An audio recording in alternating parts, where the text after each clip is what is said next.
Avant la vidéo d'aujourd'hui, n'oubliez pas de vous abonner pour ne pas manquer les dernières vidéos. Si vous souhaitez voir un cas ou un sujet couvert par Paranormal Illustrated, alors rendez-vous sur criminalillustrated.com et remplissez le questionnaire sous l'onglet « Suggérer un cas ».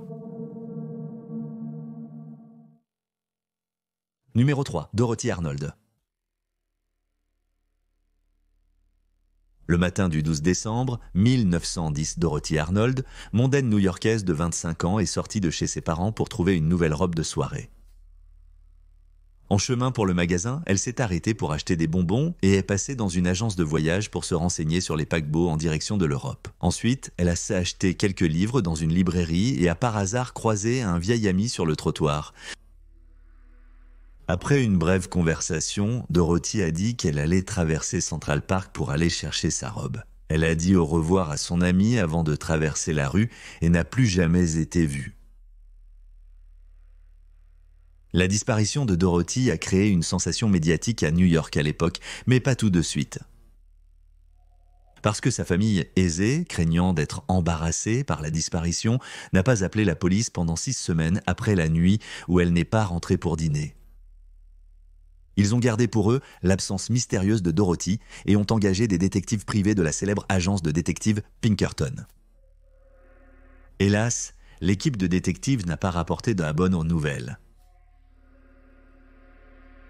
La première théorie était le suicide. Il semble que dans les semaines précédant sa disparition, Dorothy était devenue découragée. Depuis qu'elle avait obtenu son diplôme universitaire, elle voulait devenir écrivaine. Mais dans la cheminée de sa chambre, les détectives ont trouvé les restes calcinés de pages de prose que Dorothy avait brûlées. Dans son bureau, ils ont également trouvé des lettres de refus de plusieurs magazines.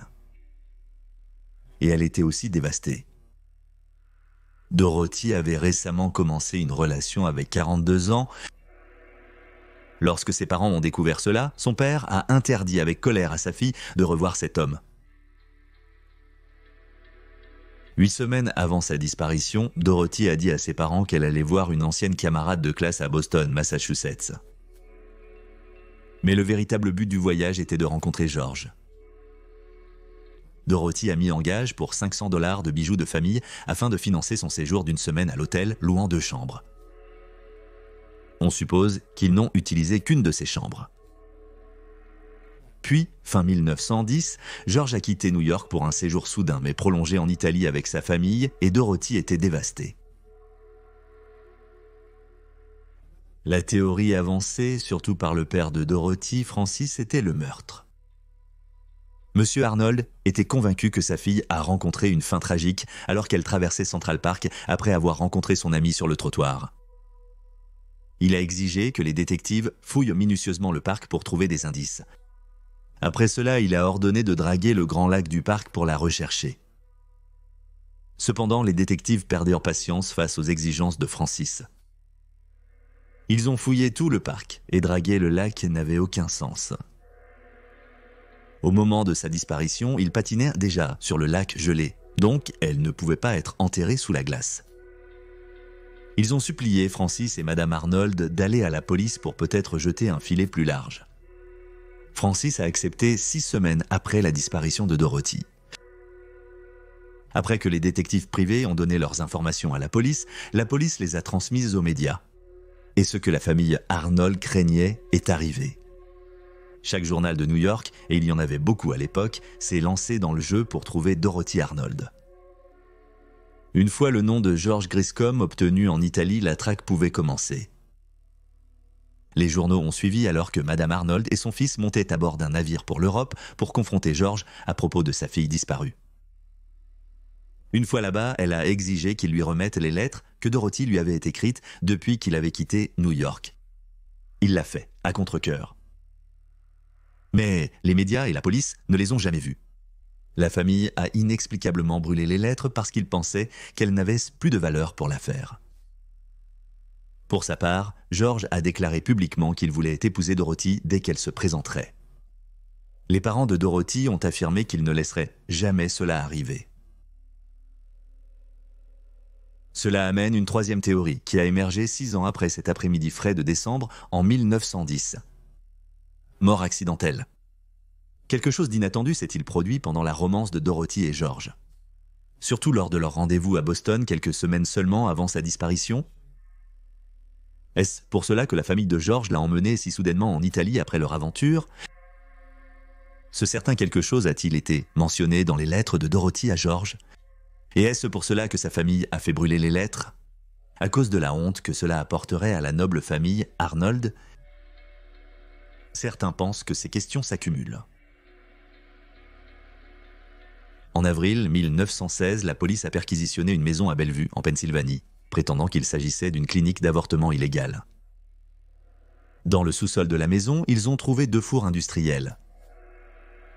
Une infirmière, qui a été arrêtée à la clinique, a admis que lorsque des femmes mouraient sur la table, leur corps était incinéré dans les fours. Bien que Bellevue soit à 6 heures de Manhattan, Dorothy Arnold a-t-elle fréquenté une clinique similaire à New York où elle a rencontré une fin prématurée à cause d'une procédure qui a mal tourné? Aucune réponse définitive n'a jamais été proposée par la police ou les détectives. La New York Police Department a finalement abandonné la recherche de Dorothy Arnold. Et Francis Arnold a finalement abandonné à contre-cœur sa recherche avant de mourir en 1922. Monsieur Arnold a estimé qu'il avait dépensé l'équivalent de 2 500 000 $ d'aujourd'hui pour retrouver sa fille. Il a fait réviser son testament peu de temps avant sa mort et il disait, citation, « n'a fait aucune provision pour ma bien-aimée fille Dorothy car je suis convaincu qu'elle n'est pas en vie ». Fin de citation, peut-être signifiant que Francis Arnold savait quelque chose que personne d'autre ne savait. Numéro 2, les enfants sodeurs. C'est un triste fait de l'histoire que les incendies domestiques, la veille de Noël, étaient une tragédie beaucoup trop courante au milieu du XXe siècle. Cela pourrait être lié à des lumières de Noël défectueuses, des bougies renversées ou des cheminées crépitantes. Mais un incendie la veille de Noël est resté enveloppé de mystère depuis qu'il s'est produit en 1945. Cette nuit-là, George et Jenny Sauter ont couché leurs 9 enfants avec des visions de prunes sucrées dansant dans leur tête. Quelques heures plus tard, Jenny est descendue pour répondre au téléphone dans le bureau de George, mais c'était le mauvais numéro. Plus tard, Jenny entendit un grand bruit sur le toit en tôle de sa chambre. Pensant que c'était un animal ou quelque chose du genre, elle s'est rendormie. Quelques instants plus tard, cependant, la famille a été réveillée par de la fumée qui remplissait le couloir à l'étage. George et Jenny ont fui la maison avec 4 autres de leurs 9 enfants. Pendant que Jenny courait chez le voisin pour appeler les pompiers, George a essayé de retourner à l'intérieur pour ses autres enfants. Malheureusement, l'incendie avait pris trop d'ampleur. Lorsque les pompiers sont arrivés, les ruines fumantes de la maison à 2 étages de la famille n'étaient plus qu'un tas de cendres sur le sol du sous-sol. Avec cela en main, un officiel de Fayetteville, en Virginie-Occidentale, a dit aux Saunders que les enfants restants avaient probablement été incinérés dans l'incendie. Des certificats de décès ont été délivrés pour Maurice, âgé de 15 ans, Martha Lee, âgée de 12 ans, Lewis, âgé de 9 ans, Jenny, âgée de 8 ans, et Betty, qui avait 6 ans. Mais étaient-ils vraiment morts? George et Jenny Sauter ont commencé à penser peut-être pas. Mais la croyance des parents que leurs enfants étaient vivants n'était pas une sorte de phase de déni de deuil. Ils étaient peut-être sur quelque chose. George Sauter était un citoyen local très respecté, mais cela ne signifie pas nécessairement qu'il était bien aimé. En tant qu'immigrant italien, il s'exprimait souvent contre le leader fasciste italien Mussolini, un point de vue non partagé par beaucoup d'autres Italo-Américains de sa ville. Une fois, il a eu une discussion politique houleuse avec un vendeur d'assurance, lui-même italien, qui a averti que la maison de George pourrait un jour partir en fumée. George était également impliqué dans le commerce de camions de charbon, un secteur d'activité qui relevait de la mafia italienne dans d'autres villes américaines à l'époque. Jenny a fait ses propres recherches. Lorsqu'un médecin légiste local lui a expliqué que les incendies domestiques n'atteignent pas une température suffisante pour incinérer complètement un corps, elle a fait des expériences. Elle a rempli un feu de joie avec des os d'animaux et a observé pour voir s'ils se consumaient jusqu'à devenir des cendres. Ce ne fut pas le cas. Et l'appel téléphonique d'un inconnu quelques heures avant l'incendie ou le bruit sourd sur le toit cette nuit-là.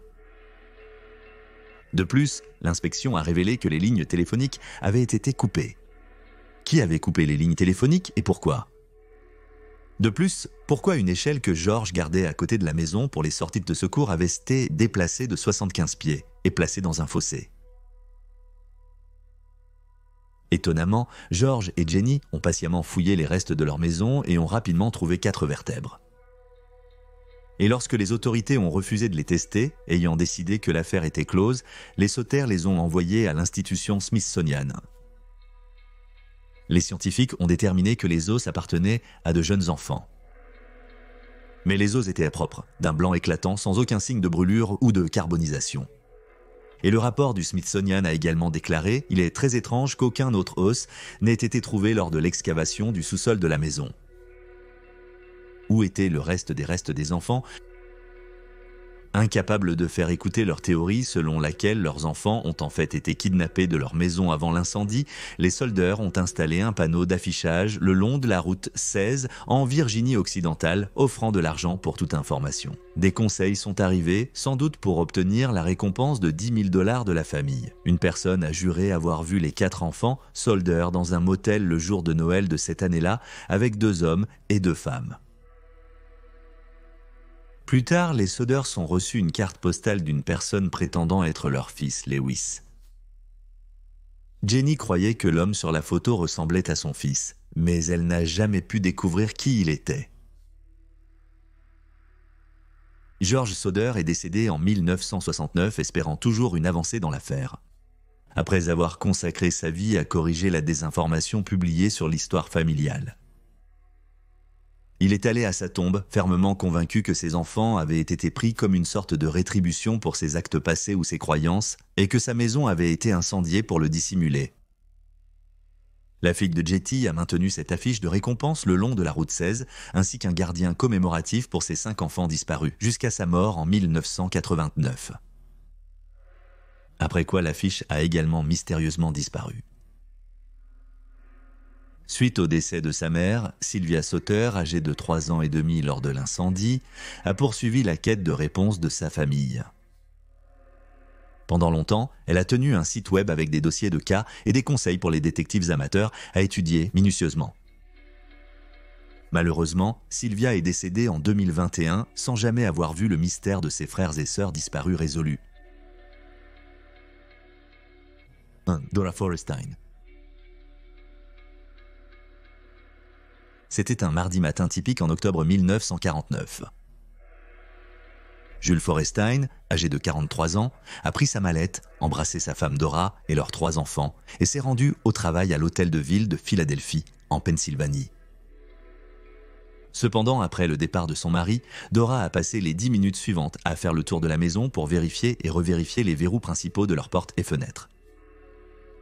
Elle ne souffrait pas de troubles obsessionnels compulsifs cependant. Elle souffrait de troubles de stress post-traumatique et rarement ainsi. 4 ans et demi plus tôt, après être rentrée d'une journée de shopping, Dora a été battue à un pouce de sa vie sur les marches de l'entrée de sa maison.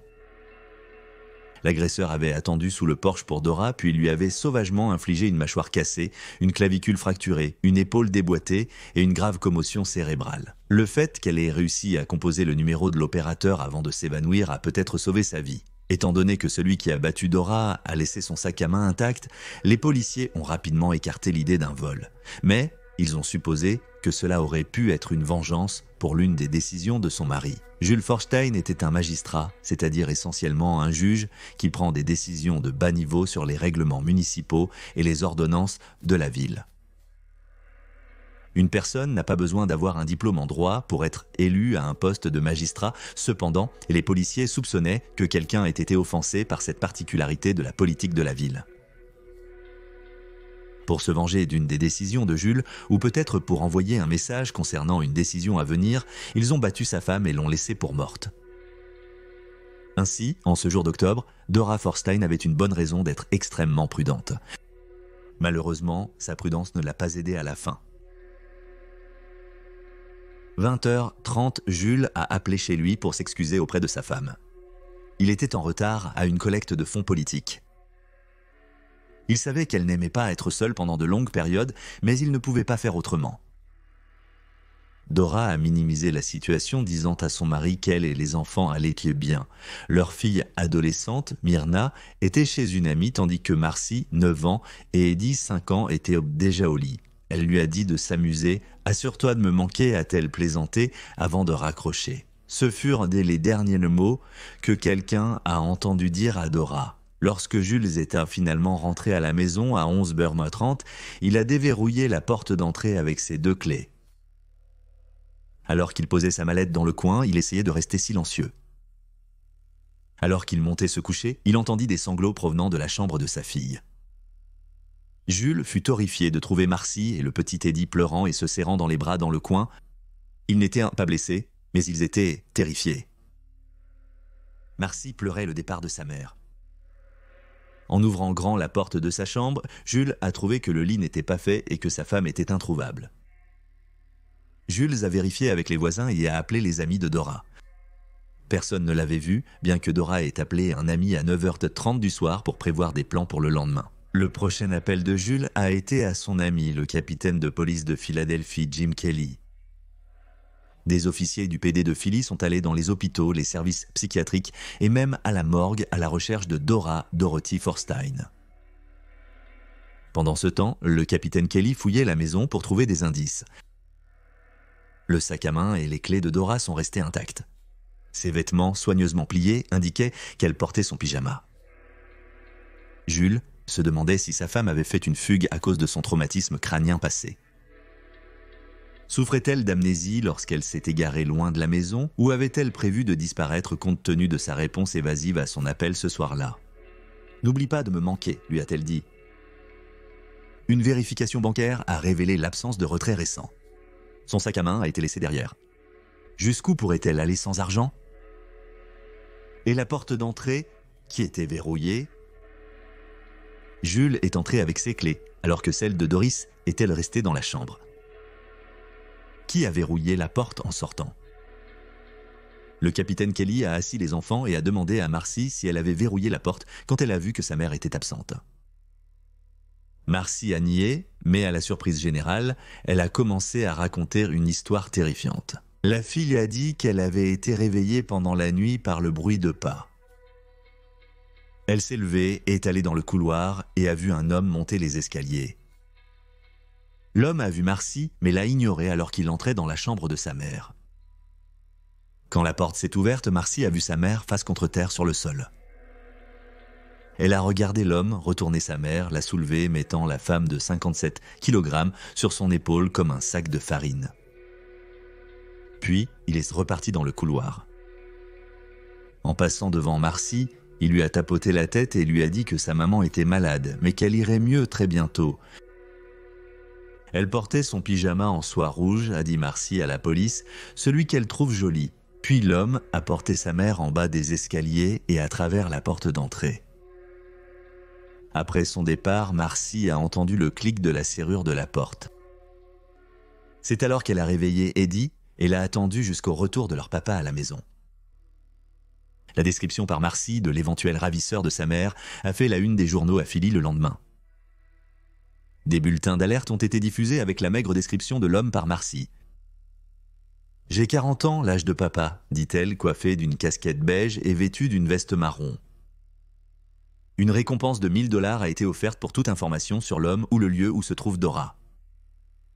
Pour sa part, le capitaine Kelly ne pouvait pas comprendre le manque de preuves concernant cet étranger mystérieux. Pas d'empreinte sur la rampe, bien que Marcy ait dit qu'il ne portait pas de gants. Comment est-il entré malgré la porte verrouillée ? D'ailleurs, comment avait-il verrouillé la porte ? Pourquoi n'y avait-il aucun témoin dans la rue qui a vu un homme porter une femme sur son épaule ? Il n'était que 10h30 du soir et il y avait encore des gens éveillés à cette heure-là, mais personne n'a rien vu. 3 jours après la disparition de Doris, le capitaine Kelly a déclaré aux médias l'absence de nouvelles pistes dans l'enquête. La recherche a ensuite été élargie aux villes du haut en bas de la côte Est. Mais Dora Forstein n'a jamais été retrouvée. La police a finalement dit aux journaux que l'histoire de Marcy à propos de l'intrus était probablement inventée, car elle ne tenait pas debout. La famille de Dora, quant à elle, a dit au journal qu'elle avait beaucoup d'amis et absolument aucun ennemi. Jules Forstein, en revanche, n'a jamais présenté une liste de ses nombreux ennemis politiques et criminels. 4 mois avant la disparition de sa femme, le magistrat avait infligé une lourde amende à l'ancien boxeur poisséen léger Bob Montgomery pour un trafic de numéros. En 1949, les opérations de loterie illégale ainsi que la boxe étaient largement supervisées par la mafia. En janvier 1956, Jules Forstein a été retrouvé mort dans son lit d'une apparente crise cardiaque à l'âge de 49 ans. 10 mois plus tard, 7 ans jour pour jour après sa disparition, Dora Forstein a été légalement déclarée morte par l'État de Pennsylvanie. Elle avait manqué le mariage de sa fille aînée, Myrna, dans les années qui ont suivi. C'est Myrna qui a légalement adopté Marcy et Eddie après la mort de ses parents. Aucun d'eux n'a jamais su ce qui était arrivé à leur mère et n'a jamais oublié de la regretter. Merci d'avoir regardé cette vidéo, nous espérons qu'elle vous a plu. Si vous avez apprécié, abonnez-vous. Une nouvelle vidéo sur le paranormal chaque semaine. Si vous découvrez cette chaîne, consultez également notre autre chaîne Criminally Listed. Nous avons plus de 325 vidéos présentant des histoires de crimes étranges, mais vrais. Vous pouvez le trouver sur youtube.com, Criminally Listed. Nous avons aussi un podcast sur les affaires non résolues qui ont été résolues, intitulé Criminally Listed Presents Into the Killing. Disponible sur Stitcher, Spotify, Amazon Music et partout où vous trouvez d'excellents podcasts. C'est tout pour aujourd'hui. Merci d'avoir regardé.